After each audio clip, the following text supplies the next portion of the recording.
Each member of this pod needs to eat seal a day, so the pressure is on to feed.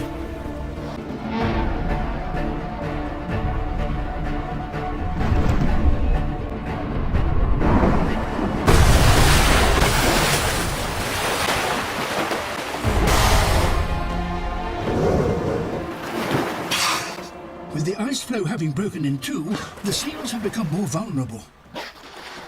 The matriarch now pushes the ice floe into open water to give the next wave maximum impact. This requires teamwork and precision.